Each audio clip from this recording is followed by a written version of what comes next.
Assalamualaikum warahmatullahi wabarakatuh. Selamat siang para pemirsa Pojok Pusrajak. Siang ini kita jumpa lagi di seri ketiga, membincangkan secara ringan topik-topik penelitian atau naskah-naskah kebijakan yang telah dikaji dan diteliti oleh para peneliti di Pusat Strategi Kebijakan Mahkamah Agung Republik Indonesia.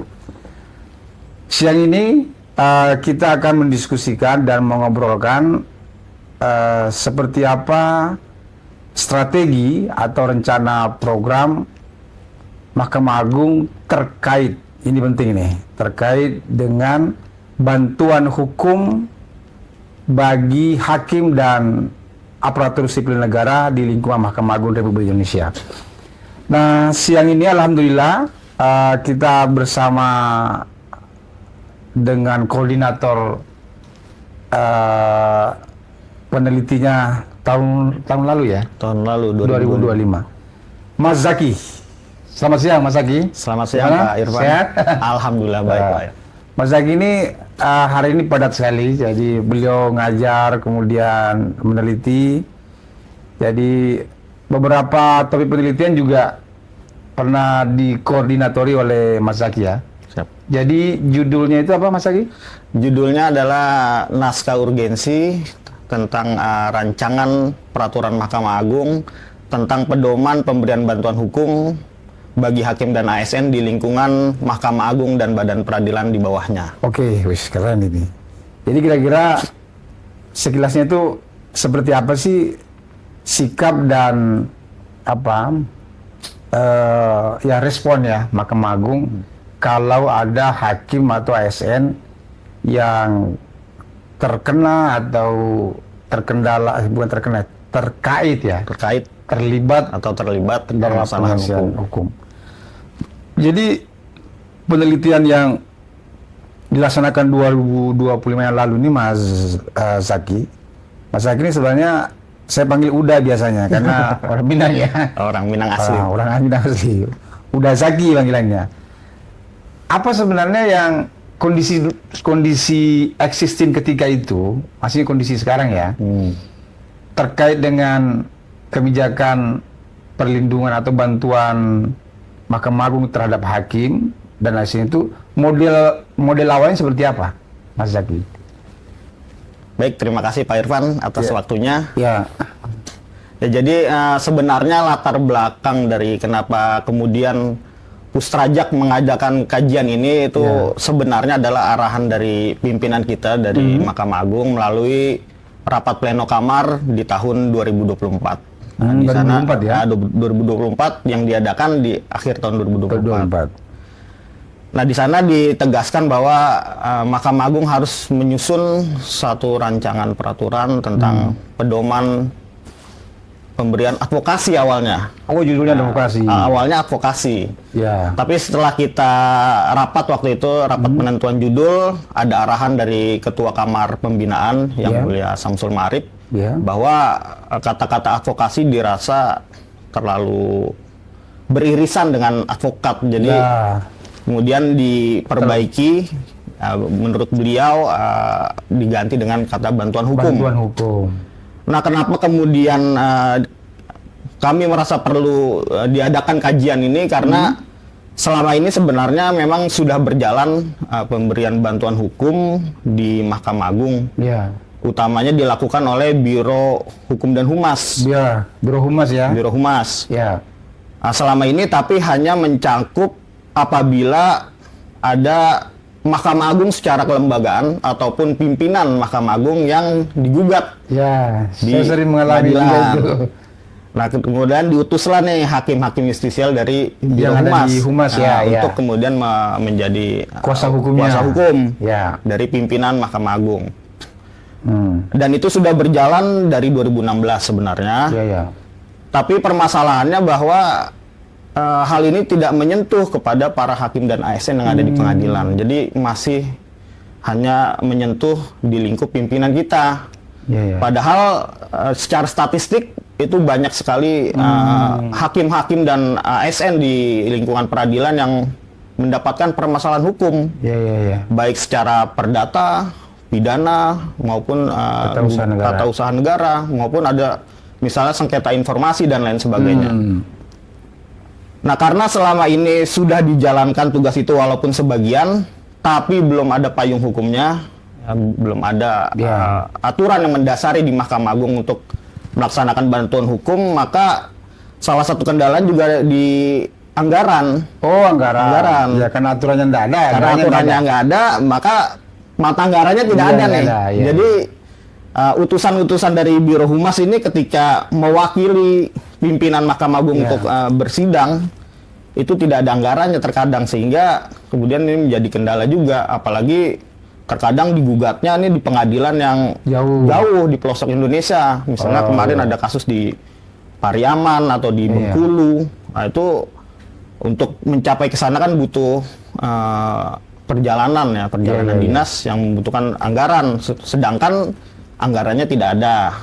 Oleh karena itu kemudian pimpinan menyadari hal ini, kemudian memerintahkan Pustarajak untuk membuat kajiannya agar kemudian dibentuk suatu rancangan permanya agar menjadi dasar hukum bagi kegiatan tersebut. Baik, Mas Agi, saya sedikit mempertegas ya. Jadi yang dimaksud dari kebijakan ini selain mendampingi Mahkamah Agung beserta pimpinan atau pimpinannya lah ya di daerah atau di Satker, ini juga bermaksud mendampingi individu, person dari hakim dan ASN-nya, begitu maksudnya?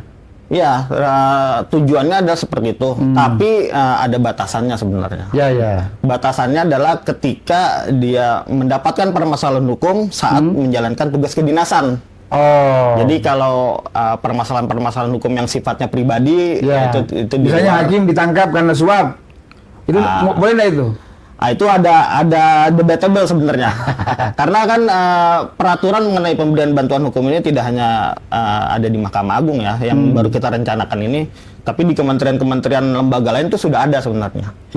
Nah, kami juga sudah melakukan studi banding dengan beberapa kementerian lembaga. Memang ada yang mencakup kasus-kasus hukum seperti itu, personal yang terlibat suap, kasus tetap korupsi. Mendampingi juga. Tetap ada pendampingan selama dia bisa kemudian dibuktikan bahwa tidak tersangkut kasus tersebut. Tapi ada juga yang secara strict mengatur bahwa pemberian bantuan hukum itu ada pengecualiannya, seperti tadi kasus korupsi, terorisme, ataupun kasus yang kemudian makar seperti itu. Nah, itu ada pengecualian. Nah, tapi yang kita susun di sini tentunya kita juga tidak mau menyimpangi arahan dari pimpinan Mahkamah Agung bahwa kasus-kasus suap yang kemudian menciderai rasa keadilan itu kita bela juga, gitu. Kita bantu gitu. Makanya kita beri batasan di sana. Beri batasan. Nanti saya akan masuk di situ. Tapi sebagai gambaran bagi masyarakat umum, pemirsa Pojok Strajak, sekarang saya juga pernah mengalami ya, Uda Zaki, waktu saya tugas di Petun Bandung misalnya, ketua kami karena mengeluarkan misalnya dismisal, itu kemudian digugat balik, gitu kan? Itu kan maksud tadi kedinasan ya? Kedinasan. Ya. Atau tidak menjawab surat permintaan informasi kena KIP. KIP biasanya sering gitu, itu banyak kan? Itu yang dimaksud terkait kedinasan. Tetapi makanya tadi yang saya tanyakan, bagaimana dengan misalnya ASN tiba-tiba diancam misalnya pemberhentian atau penurunan pangkat misalnya kan, menghadapi sengketa kepegawaian misalnya, gitu-gitu kan, itu sudah dijelaskan tidak batas-batas yang mesti didampingi oleh Mahkamah Agung dalam konteks itu? Nah, dalam konteks sengketa kepegawaian ya, karena kan misalnya kepegawaian. Misalnya sengketa kepegawaian itu kan antara si pegawai dengan Mahkamah Agung, pasti kan secara kelembagaan kan sengketanya. Nah, itu juga debatable juga. Ada yang setuju, ini harus dibantu juga karena bisa saja dia tidak bersalah, tapi ada juga yang tidak setuju dengan alasan ya nggak mungkin lah kita misalnya mewakili si A ya, si pegawai, tapi melawan lembaga kita sendiri kan tidak mungkin. Sama ketika kami mengajukan pada waktu kajian ya, pada waktu turun lapangan, kami mengajukan pertanyaan, apakah dalam pemeriksaan internal oleh badan pengawasan misalnya, apakah juga diberi pendampingan? Nah ini juga debatable jadinya. Betul. Kalau didampingi tentunya serba salah juga. Misalnya diperiksa oleh KY. Itu juga. Itu masuk area terdampingi tidak? Karena KY ini dari eksternal ya. Nah, ini yang kami susun ini bisa diberikan pendampingan. Tapi kalau pemeriksaan internal oleh badan pengawasan, nah ini yang kemudian kami putuskan ya untuk pemeriksaan internal tidak didampingi. Walaupun ketika kami benchmarking studi banding dengan kementerian lembaga lain, ada juga beberapa kementerian yang memberikan pendampingan ketika mendapatkan misalnya diperiksa oleh inspektoratnya. Ada juga tetap yang tetap didampingi, setidaknya diberitahukan hak-haknya seperti apa.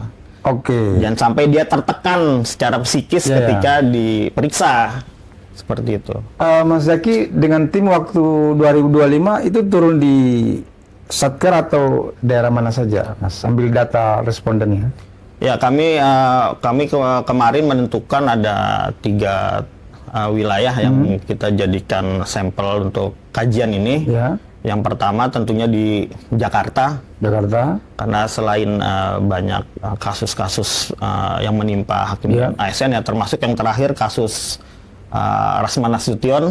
Rasman, ya. Itu kan salah satu contoh kasus ketika dia melakukan ini ya.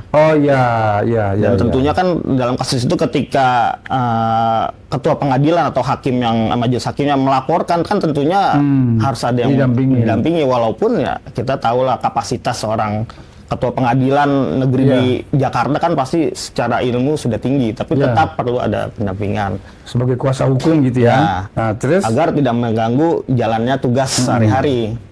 Kemudian mana lagi? Kemudian kami juga ke Jawa Tengah.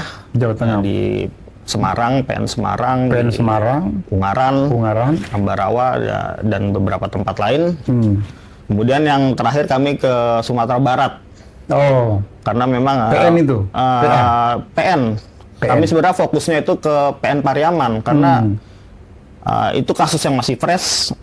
Di tahun sebelumnya ada gugatan kepada Ketua Mahkamah Agung, Ketua Pengadilan Tinggi, Ketua Pengadilan Negeri ya, semua lengkap digugat oleh salah seorang pihak yang merasa tidak puas biasanya dengan putusan atau ketetapan dari pengadilan, sehingga dengan itu menggugat. Nah, kemudian turunlah perwakilan dari Biro Humas waktu itu ke sana, maka kita ingin menggali lebih dalam di Pengadilan Negeri Pariaman. Bisa tidak disebutkan 2 saja secara umum keluhan tanda kutip ya dari para responden yang di Ungaran, kemudian di Jakarta atau di Pariaman tadi, apa sesungguhnya yang dikeluhkan oleh hakim maupun ASN kita ini, dan seperti apa bentuk mereka yang dalam bayang mereka bentuk bantuannya itu seperti apa? Ya, jadi karena ini kita namakan bantuan hukum, jadi pertama kali ketika kita datang itu ada semacam salah kaprah, Pak. Ya gimana? Salah kaprahnya gimana? Karena mereka sebelumnya menyangka ini terkait dengan pos bakum ya. Pos bantuan hukum. Pos batu yang ada di depan itu? Ya, pos bakum di pengadilan. Yang untuk di mana itu pemberian bantuan hukum bagi masyarakat tidak mampu. Terus? Ada kekeliruan di sana menanggapi memaknai judulnya. Tapi setelah kami jelaskan bahwa ini bantuan hukum untuk hakim dan ASN yang selama ini mungkin belum menjamah para hakim dan ASN di pelosok negeri kita. Dan sambutannya sangat positif. Para responden yang kami wawancara juga kemudian memberikan banyak masukan, seperti misalnya memang banyak cerita-cerita tentang kejadian-kejadian pernah dialami, misalnya mendapatkan teror. Ketika mau melaporkan bingung, ini kita siapa yang mendampingi?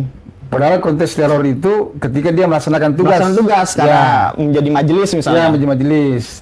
Ataupun ada juga cerita mengenai seorang jurusita yang ketika melakukan sita eksekusi itu mendapatkan intimidasi maupun kekerasan. Oke. Ketika dia ingin melaporkan hal tersebut ke pihak kepolisian kan tentunya harus ada yang mendampingi. Ya. Seperti itu. Lalu yang kedua juga yang menarik, ada juga banyak usulan agar kemudian kita juga dapat melaporkan. Kita itu siapa? Hakim atau ASN langsung juga dapat melaporkan ketika ada ancaman-ancaman di media sosial seperti itu. Oh. Selama ini kan banyak nih teror-teror lewat fitnah media sosial, gitu fitnah, ya, hoax gitu di hoax. Selama ini kan kita diamkan. Ya. Oh, sudah maksudnya mereka mau melakukan aksi gitu. Ya, ada aksi usulan balik. seperti itu bahwa hal-hal seperti ini nih harus ditanggulangi dengan adanya misalnya tim bantuan hukum. Ini bisa kan diwakili ya tanpa mengganggu pekerjaan para hakim dan ASN sehari-hari pengadilan. Kemudian juga ada usulan juga apakah bantuan hukum ini juga bisa menyangkut kepada keluarga dari hakim nih misalnya. Oh, keluarga. Iya, keluarga. Karena ya seperti mungkin Pak Irfan sebagai hakim juga pernah merasakan kekhawatiran bahwa keluarganya bisa saja diteror. Betul. Ketika menangani suatu perkara yang mungkin melibatkan pejabat atau pengusaha yang berpengaruh di tempat itu. Apakah bentuk perlindungan hukumnya seperti apa? Ada yang mengharapkan begitu. Ada yang mengharapkan seperti itu. Iya. Tapi sejauh ini belum bisa kita akomodir karena memang itu membutuhkan sumber daya yang cukup besar ya karena hakim dan ASN kita kan puluhan ribu. Karena ada contohnya praktik seperti itu, Pak. Gimana itu? TNI itu ada pedoman pemberian bantuan hukum itu tidak hanya kepada prajurit TNI tapi juga termasuk keluarganya. Ya. Bahkan karena kajian ini mengcompare ya beberapa bentuk bantuan. Kita mengcompare dengan TNI, dengan Kemenkumham, dengan Kementerian Keuangan dan kementerian-kementerian lain dan kepolisian. Nah, itu akhirnya kita mendapatkan kesimpulan yang kemudian kita tuangkan di dalam naskah tersebut. Oke. Bagaimana menepis Uda Zaki misalnya kalau betul kebijakan ini mengarah kepada personal gitu. Misalnya bagaimana menepis bahwa ini bukan dalam konteks melindungi yang salah, hakim yang salah atau ASN yang salah. Itu koridornya seperti apa semangat dari bantuan hukum ini gitu? Ya memang itu salah satu tantangannya ya. Pasti ada anggapan dari masyarakat bahwa pemberian bantuan hukum ini ditujukan untuk melindungi nih. Seperti penyalahgunaan untuk melindungi aparatnya yang mungkin terlibat permasalahan hukum ya, melindungi korps ya. Esprit de corps. Atau jiwa korsa. Jiwa korsa. Itu gimana diskusi tim gimana? Tapi filosofi yang kami ambil bahwa pemberian bantuan hukum ini bukan bertujuan untuk membela yang salah, tapi jaminan atas bantuan hukum ini kan sebenarnya sudah diatur di dalam undang-undang ya. Baik undang-undang apa itu? Undang-undang kekuasaan kehakiman. Bahkan untuk pejabat pemerintahan itu diatur di Undang-Undang AP, administrasi pemerintahan, dan juga diatur di Undang-Undang ASN sebenarnya. Jadi memang seperti contohnya di Undang-Undang ASN itu, ini kewajiban dari negara untuk memberikan bantuan hukum kepada ASN yang terlibat representasi negara itu di institusinya masing-masing. Iya. Jadi filosofinya adalah bahwa ketika ada hakim ataupun ASN yang terlibat suatu permasalahan hukum karena tugas kedinasannya, dia tidak akan ditinggalkan sendirian oleh lembaga kita. Jadi diberikan bantuan. Entah tapi itu underline-nya itu melaksanakan tugas ya. Titik itunya, stabilonya itu adalah dalam pelaksanaan tugas kedinasan.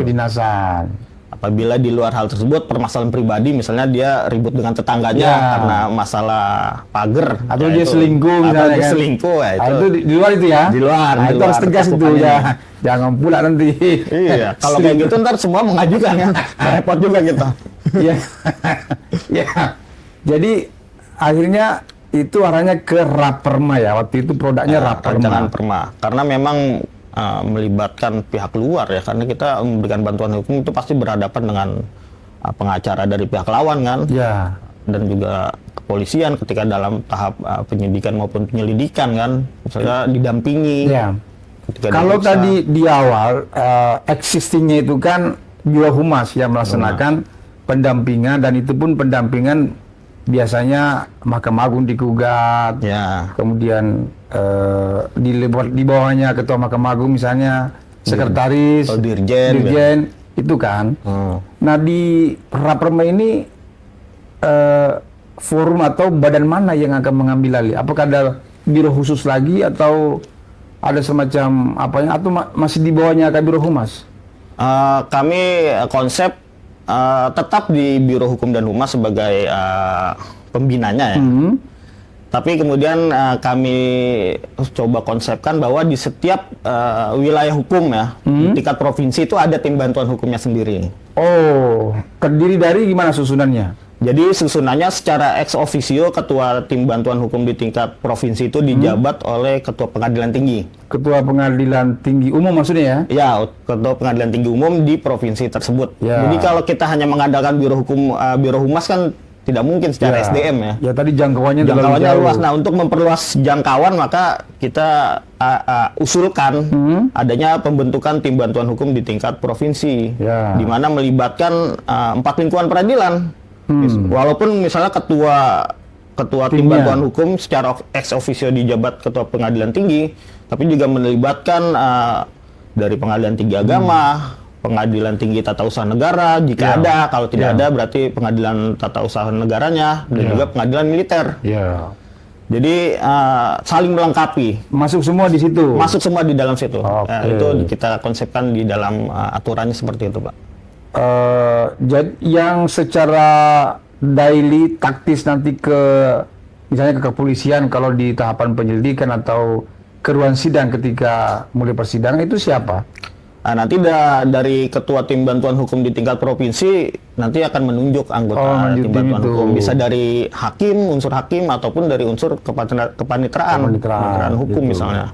Nah, itu yang akan menjadi wakil atau kuasa ketika ada aparatur peradilan baik hakim maupun ASN yang bermasalah secara hukum.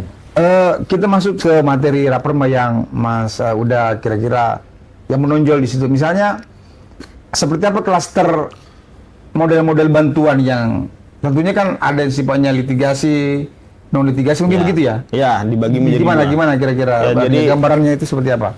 Gambaran umumnya memang bantuan hukum yang direncanakan ini ada baik secara litigasi, pendampingan maupun non litigasi ketika mediasi misalnya ataupun dalam pemeriksaan tadi oleh KY misalnya. Nah, untuk litigasi sendiri itu bisa di dalam ranah pidana, perdata maupun tata usaha negara.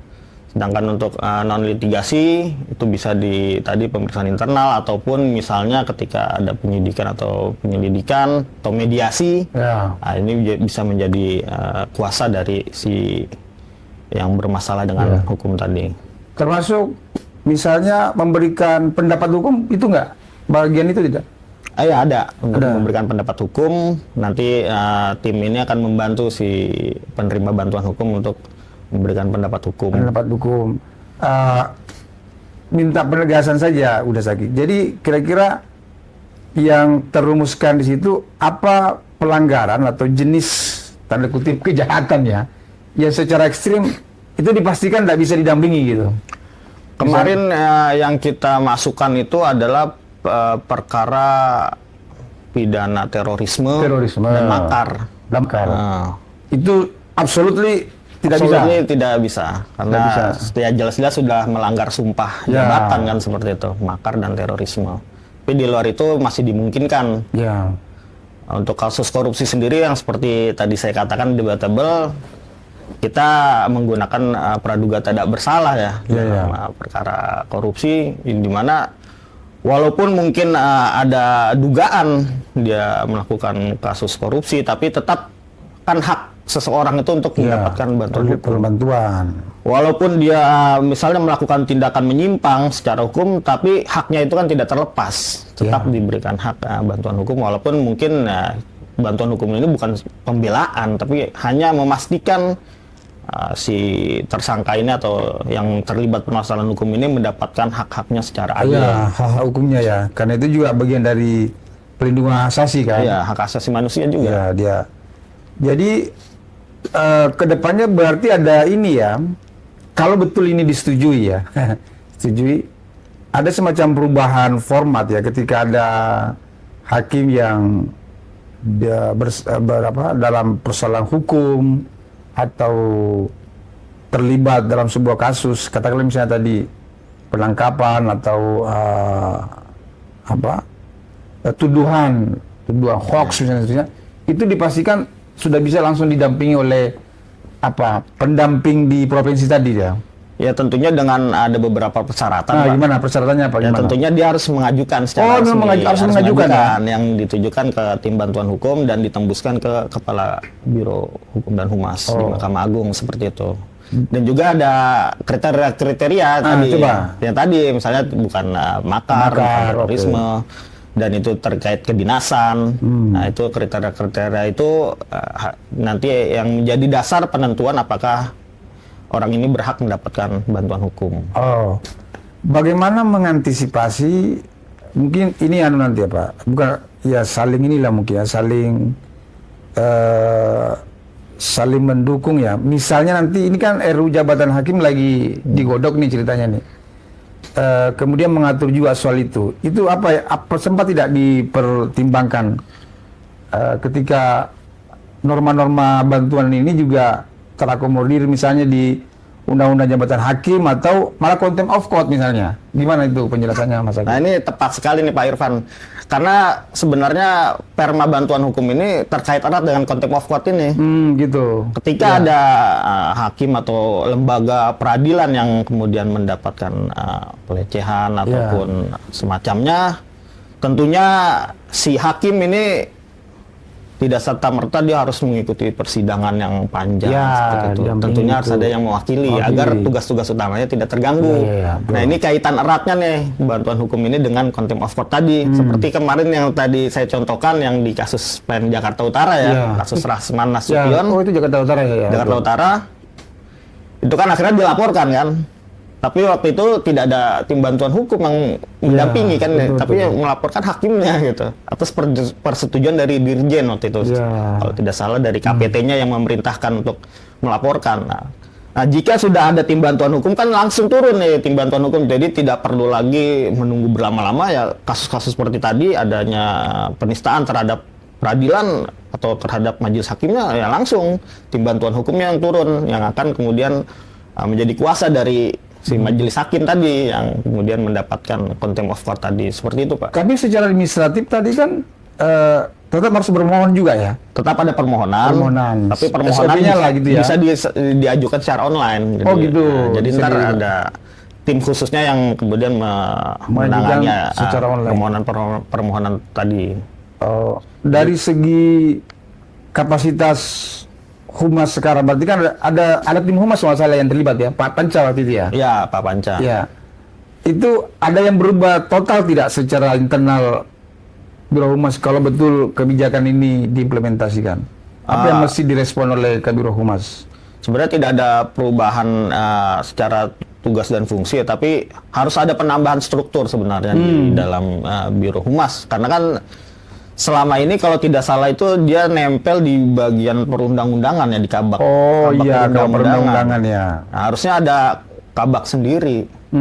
Kabak bantuan hukum. Kabak bantuan hukum ya. Dan itu sudah kita usulkan kemarin di naskah restrukturasi organisasi Mahkamah Agung. Ya RO, kebetulan saya juga timnya di situ. Kita sudah usulkan untuk adanya penambahan struktur baru di mana adanya bagian hukum. Bantuan hukum tapi di bawahnya Kabiro Humas ya? Kabiro Humas. Walaupun sebenarnya kalau di kementerian lain itu setara eselon 2 biasanya. Oh gitu? Biro, seperti di Kementerian Keuangan itu ada Biro Advokasi. Wah. Terus tingkat eselon 2 di BKN pun ada Pusat Bantuan Hukum, ada kepala pusat. Ini kalau nanti ada dan betul itu jadi eselon 2 sendiri, udah Zaki bisa kandidat ini. Kabiro ya kan? Apa kira-kira poin utama atau kesimpulan penting dari kajian ini, Mas Zaki? Ya, 5 menit ah. Ya, kesimpulannya bahwa memang hakim maupun ASN itu juga manusia biasa, jadi butuh juga jaminan atas perlindungan hukumnya, hak-haknya juga harus dijamin. Dan kita juga harus mengedepankan asas praduga tak bersalah apabila di kasus-kasus pidana. Sehingga kemudian tidak terkatung-katung nasibnya, tidak semacam banyak juga yang ada kekecewaan bahwa kok saya ketika responden. ketika bekerja kami dituntut macam-macam, tapi ketika terlibat permasalahan hukum seperti tidak ada yang mau membantu gitu. Tidak ada induk. Tidak ada seperti anak ayam kehilangan induk gitu. Ya. Nah, tentunya harapan kami dari tim juga agar Raperma ini bisa diundangkan, diresmikan, dan sehingga memberikan jaminan kepastian hukum juga untuk para hakim dan ASN, dan juga memberikan rasa aman dan nyaman ketika dalam bekerja, sehingga juga tentunya akan meningkatkan kinerja juga kan ketika ada rasa aman dan nyaman dalam bekerja, dan ada jaminan bahwa apapun tindakan kita selama dalam lingkup kedinasan ini dilindungi oleh bantuan hukum, dilindungi dan akan didampingi dan tidak akan dilepas begitu saja gitu. Selama ini kan banyak juga seperti itu ya Pak. Misalnya ada teman kita yang kena perkara hukum, kita langsung menjauhkan seperti itu. Itu seakan-akan kan orang yang terlibat permasalahan hukum ini dijauhi nih. Udah seperti, wah nih kita nggak mau dekat-dekat. Lagi masalah itu, nggak usah dekat-dekat. Nanti kena pula kan? Nanti kena pula. Nah, tapi paradigma itu harus kita rubah bahwa orang-orang tersebut juga butuh bantuan kan sebenarnya, karena ketika dalam posisi itu dia pasti akan merasa kalut, walaupun mungkin sepintar apapun ilmunya, ketika ada tekanan seperti itu pasti akan merasa kalut sehingga tidak bisa berpikir secara jernih lagi. Nah, itulah kemudian gunanya fungsi dari bantuan hukum agar kemudian bisa menjamin secara adil bahwa walaupun dia mungkin nanti ditetapkan bersalah, tapi juga tidak keluar dari konteks permasalahan hukum yang dia alami gitu atau dia perbuat. Dan dia memiliki perlindungan dan kepastian hukum atas semua tahapan. Ya, setiap tahapan. Ya, ada yang tidak dibiarkan sendiri. Ya, terima kasih udah Zaki. Sama-sama, saya kira ini pembicaraan yang sangat luar biasa dan berbobot, dan tentunya menjadi informasi yang penting juga bagi tidak hanya masyarakat, justru yang lebih penting lagi kabar baik bagi hakim dan ASN di lingkungan apa. Tapi bukan ini juga kemudian menjadi pemicu, nanti aja lah kita bikin masalah aja lah. Karena ada yang bantuin, ada yang bantuin kan. Bukan itu juga maksudnya ya semaksimal mungkin tidak melakukan hal penyimpangan. Tapi karena namanya risiko tugas selalu ada aja lah. Kadang kita melaksanakan tugas dengan benar tapi tetap disalahkan itu. Jadi memang itulah risiko di dunia penegakan hukum seperti ini. Ada aja orang yang teorinya sederhana, ketika ada yang menang pasti puas kan. Yang kalah pasti merasa tidak adil gitu. Nah, itu salah satu pintu masuk tuh. Itu kredo aslinya seperti itu sih. Yang kalah pasti merasa ada ketidakpuasan, dan ketidakpuasan itu biasanya diimplementasikan melalui apakah surat, protes, laporan, gugat, dan seterusnya gitu. Ya, seperti halnya naskah-naskah lainnya yang memang menunggu atau mengharapkan tindak lanjut menjadi sebuah kebijakan kan. Jadi mudah-mudahan dalam waktu tidak terlalu lama Raperma yang disusun oleh Mas Zaki, siapa aja timnya Mas Zaki? Ada Dr. Khairul Anwar, Dr. Edi Hudiata, udah Ridho, Pak Panca, Pak Ismu, ya. 2025 mudah-mudahan tidak terlalu lama, dan ini podcast ini juga dalam rangka mengingatkan juga sebenarnya bahwa banyak penelitian, banyak kajian yang perlu ditindaklanjuti. Kalau istilah kita di sini diadvokasi biar menjadi regulasi. Kami harapkan respon dan sumbangan pemikiran dari para pemirsa Pojok Strajak, apa yang perlu kita benahi, apa yang perlu kita tingkatkan dari tayangan kita ini. Insya Allah kita akan jumpa di seri berikutnya, karena 2025 kemarin itu ada berapa judul ya? 25 kalau tidak salah. 25. Ya, sama halnya dengan tahun ini berapa ya? Sekarang 26. Kami sampaikan bahwa di ini kami ambil tag tanggal 4 Februari. Sebentar lagi akan running untuk naskah 2026. Insya Allah podcast kita ini akan terus mendampingi dan membersamai pemirsa menyampaikan kebijakan-kebijakan yang sudah dirumuskan, sudah diteliti, sudah dikaji oleh Pustrajak yang akan dijadikan kebijakan strategis oleh Mahkamah Agung. Saya Irfan Mawardi. Saya Muhammad Zaki Albana. Ya, mohon maaf apabila dalam diskusi kita ini apakah terlalu santai atau terlalu lama mungkin. Ya, terima kasih sudah membersamai kita hampir 1 jam ini. Sampai jumpa. Assalamualaikum warahmatullahi wabarakatuh.